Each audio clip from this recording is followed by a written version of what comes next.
Sarah applied her newly made lip gloss. Just 3 hours later, her once perfect lips became huge and swollen, big like the lips of a hippopotamus. She screamed in shock.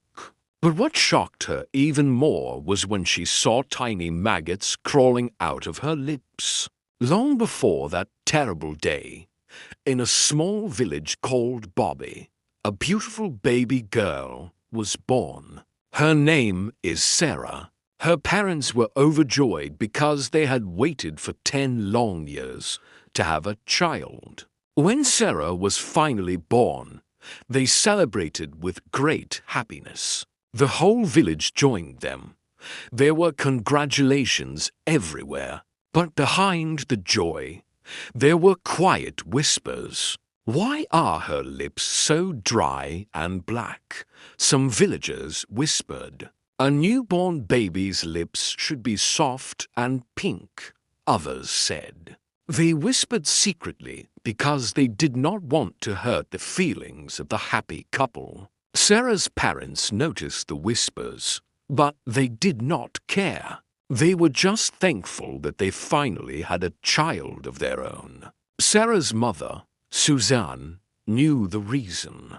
During her pregnancy, she drank many kinds of herbs. She went to churches, mosques, traditional healers, midwives, and hospitals. She drank prayer water and herbal mixtures, while also taking hospital medicine. When she finally became pregnant, she did not know which one worked. All she believed was that God answered her prayers. Suzanne loved Sarah deeply. Sarah had everything she wanted. She was spoiled with love and care. She loved beauty and appearance and grew up feeling special. But as Sarah grew older and started playing with other children, she noticed something was wrong. Some children stared at her. Some laughed. Some pointed at her lips. "Why are your lips black? Did you rub charcoal on them?" they asked. Sarah felt confused. She thought her lips were normal. She began staring at herself in the mirror, wondering why her lips were dark and peeling while her parents' lips were not like that. Whenever her parents saw her staring at her lips, they smiled and said, "My daughter is beautiful. You are special."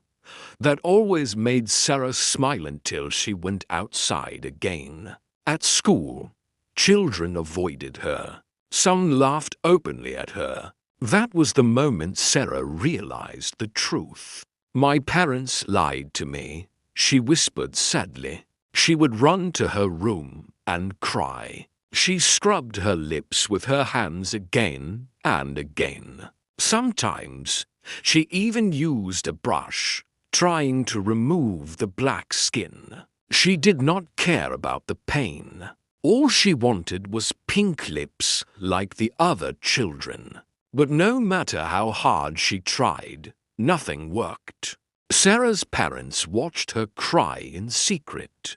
They felt pain in their hearts each time they saw their daughter hurting herself. Many times, they sat her down and spoke to her about loving herself. "You are beautiful just the way you are," they told her. "Do not let people's words define you." Sarah would nod and smile at home. But once she stepped outside, her confidence slowly disappeared again. People were very mean. Even when they did not want to talk, their laughter spoke loudly. At school, it was worse. Her classmates mocked her openly. Some copied her way of talking and laughed. Others whispered and stared at her lips during lessons. Sarah was very intelligent and hardworking. Teachers admired her focus and leadership skills. One day, the list of newly selected school prefects was released. To everyone's surprise, Sarah was chosen as the head girl. When she saw her name on the list, Sarah could not control her happiness. She jumped up and shouted with joy. This was the first time she truly felt proud of herself. But as she looked around, she noticed something strange. No one was celebrating with her. Instead, many students stared at her with angry and jealous eyes. They had expected a popular girl named Moyo to win the position. Moyo walked angrily toward Sarah. She looked at her from head to toe and said loudly, "Why are you laughing? What is funny?" She pointed at Sarah's lips and continued, "Look at your lips. They are still black and dry. You're here celebrating over a small head girl position? Fix your lips. They're irritating." Sarah froze. Her smile disappeared. Tears filled her eyes before she even realized it. She did not know when she started crying. That day, which should have been one of the happiest days of her life, turned into one of the saddest. When Sarah got home, she locked herself in her room. In her pain and anger, she picked up a bottle of bleach and almost used it on her lips. Her parents rushed in just in time and stopped her. That night, Sarah cried loudly. For the first time, she did not hide her pain. "Mom," she cried, "why are people so mean? Why are my lips like this? Am I cursed? Is there a solution at all?" Her mother, Suzanne, stayed silent. She had no answers. Deep inside, she blamed herself for all the herbs and medicines she took during pregnancy. After many sleepless nights, Sarah's parents made a decision. They decided to send Sarah to the city to live with her aunt. They believed she would be safer there and treated better. When Sarah arrived in the city, she was surprised. People were busy with their own lives. No one stared at her lips. No one mocked her. For the first time in a long while, she felt free. She started living with her aunt, who welcomed her with open arms. One day, her aunt's friend, Johann, visited their house. Johann was a beautician. She stared at Sarah's lips closely, not with mockery, but with interest. After greeting Sarah warmly, Johann handed her a card and said, "My name is Johann. I make makeup products like lip gloss and blush. I would like to experiment on your lips." Sarah felt nervous and uncomfortable, but she smiled shyly and agreed. A few days later, Sarah visited Johann's beauty shop. The place was neat and smelled sweet. Johann welcomed her warmly and carefully examined Sarah's lips. She did not laugh or judge her. Instead, she nodded thoughtfully. Johann brought out a small box and handed it to Sarah. "These are special lip care products I made just for you," Johann said. "Use them exactly the way I tell you." Sarah thanked her and returned home. She followed the instructions carefully. After 3 days, something unbelievable happened. The dark skin on her lips slowly began to peel. Underneath, her lips started turning pink. Sarah could not believe her eyes. Every day, her lips looked better. They became soft, smooth, and shiny.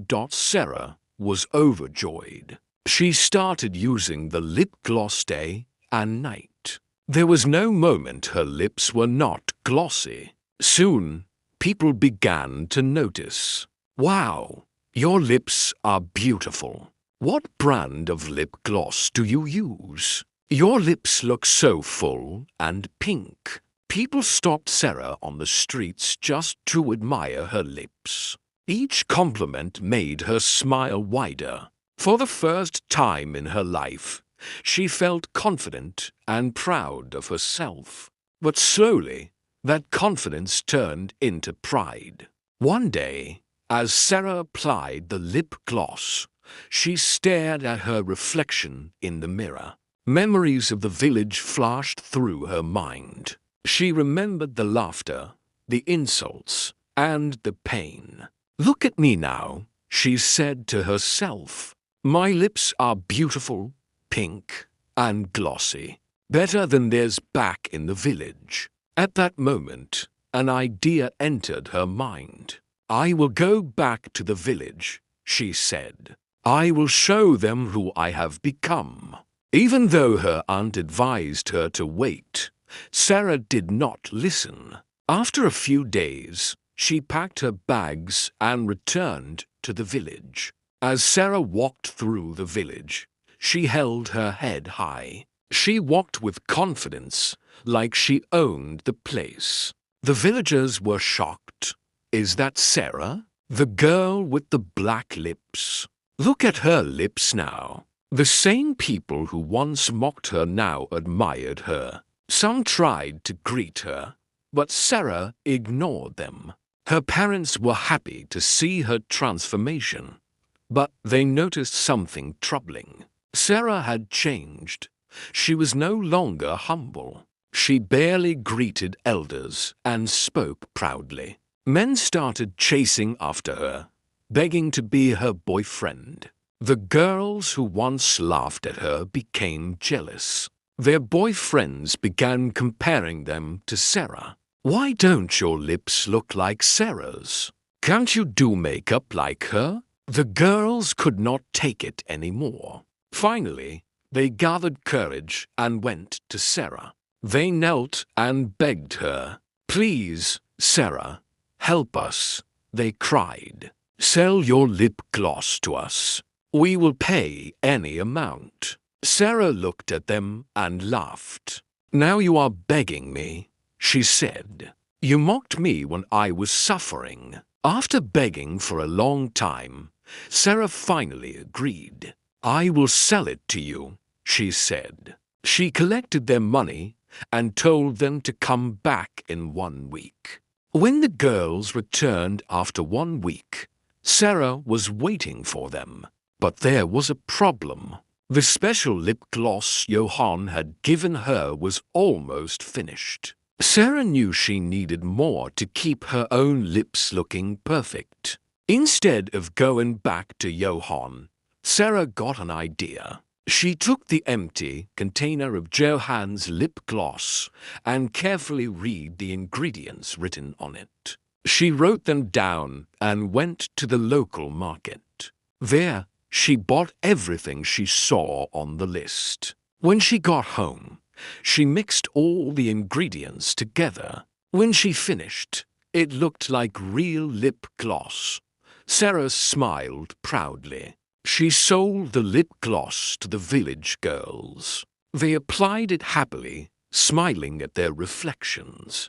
"Wow, our lips look beautiful. They're so shiny and pink." The girls walked round the village proudly, showing off their lips. But after some days, their lips began to itch. Still, they said nothing. They were afraid of making Sarah angry. Soon, Sarah's own original lip gloss finished. She decided to make one just for herself. Because she wanted faster results, she added extra chemicals to it. She applied it happily at first. Her lips looked even better than before. She smiled proudly and even added lip liner and lipstick. But just 3 hours later, her lips began to itch badly. She scratched them and wiped off the gloss, then applied more. The itching became worse. She rushed to the mirror and screamed.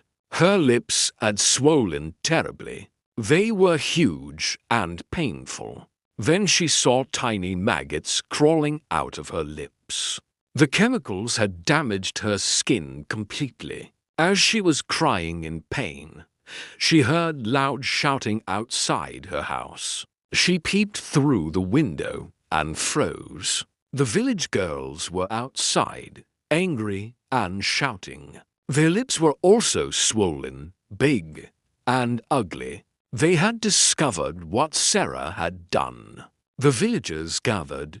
Sarah's parents were ashamed and angry. "We warned you," her mother cried. "Look at what greed has caused." Fearing for her safety, her mother helped Sarah escape. Sarah ran back to the city in shame. In the city, she went straight to Johann and begged her to help fix her lips. After hearing everything Sarah had done, Johann refused. "I cannot help someone who uses her gift to harm others," Johann said firmly. Sarah was heartbroken. People who once admired her lips now stared at her with fear and disgust. The money she collected from the village girls was used for treatment, but nothing worked. Sarah lost her beauty. She lost her pride.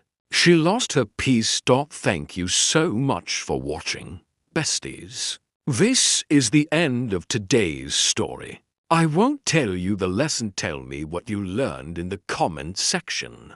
Don't forget to subscribe and turn on the notification bell. See you in my next story.